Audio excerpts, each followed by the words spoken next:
Nabi pertama yang ada di muka bumi itu Nabi Adam. Karena umatnya belum ada, hanya Adam dan istrinya, kemudian keturunannya. Karena itu beliau tidak dimintakan menyampaikan risalah kepada umat yang lain karena belum ada umat. Adam Nabi, bukan Rasul. Rasul pertama yang sampai kepada kita, kemudian menyampaikan risalah Islam, itu adalah Nabi Nuh alaihissalam. Ya. Jadi dari zaman Nabi Adam alaihissalam, kemudian terlahir keturunan-keturunan, itu belum menyimpang. Setelah Adam meninggal, keturunan mulai menyebar dan sebagainya, terjadi kemaksiatan-kemaksiatan. Ya. Setelah itu ada 6 orang soleh, ya. 5-6 orang soleh yang nanti diabadikan di surat Nuh itu. Ya. Ada Ya'uq, ada Waddawat, ada Suwa dan sebagainya. Kemudian meninggal dunia.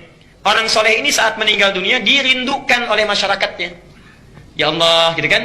Kok rasanya sepi, nggak ada orang yang bisa meneduhkan lagi dan sebagainya. Baik. Singkatnya, ketika merindukan itu, dibuatlah miniaturnya, dibikinkan patung. Dengan harapan mudah-mudahan dengan lihat patung itu ada ketentraman lagi. Muncul lama-kelamaan, kok kayaknya patung ini kok ngelirik-lirik saya ya. Kayaknya kok agak senyum-senyum ya.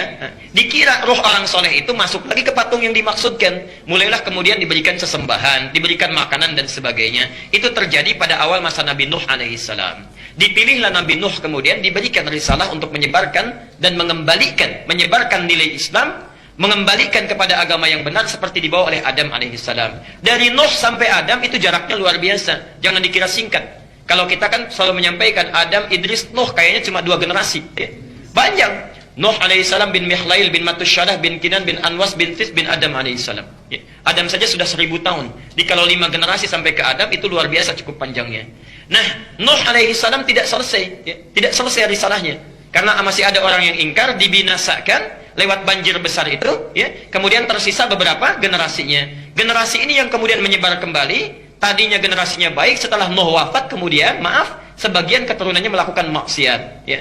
Disitulah kemudian diturunkan nabi-nabi baru. Dari mulai setelah generasi Nuh sampai dengan Nabi Muhammad SAW. Itu cukup panjang ya. Muhammad bin Abdullah bin Abdul Muttalib bin Hashim bin Abdul Manaf bin Qusay bin Murrah bin Kilab bin Ka'ab bin Ghalib bin Fihir bin Malik bin Nadar bin Kinana bin Khuzaimah bin Mudrika bin Ilyas alaihissalam bin Nizar bin Mudar bin Ma'ad bin Adnan bin Addi bin Adri bin Muqawwam bin Nahur bin Tarih bin Ya'rab bin Yasjub bin Nabit bin Ismail alaihissalam bin Ibrahim alaihissalam bin Adhar atau bin Nahun bin Abir bin Kinan bin Arfakhshad bin Sam bin Nuh alaihissalam. Jadi ada sekitar 37 generasi dari masa Nabi Nuh kepada Nabi Muhammad SAW. Di antara 37 generasi ini terdapatlah Nabi Musa alaihissalam. Musa alaihissalam meneruskan risalah siapa? Meneruskan risalah kakek moyangnya Rasulullah. Saat Nabi Ibrahim melahirkan Ismail, dari Ismail turun kemudian Nabi Muhammad, ya, dari perkawinan antara atau pernikahan antara Nabi Ibrahim dengan Sarah melahirkan Ishak. Dari Ishak kemudian turun siapa? Ya'qub. Dari Ya'qub turun Yusuf. Dari keturunan Yusuf nanti ada Daud, ada Sulaiman, kemudian ada Musa alaihissalam. Dipilihlah Musa itu untuk memberikan risalah kepada kalangan yang khusus, yang sangat bandel, yang oleh Nabi Ishak tidak mempan, Nabi Ya'qub tidak mempan, Nabi Yusuf tidak mempan, Nabi Daud tidak mempan, Nabi Sulaiman tidak mempan. Masya Allah, sampai dengan Nabi Musa alaihissalam itu pun masih menyimpang juga nanti, sampai dengan Nabi Isa. Sampai sekarang itu susah ya.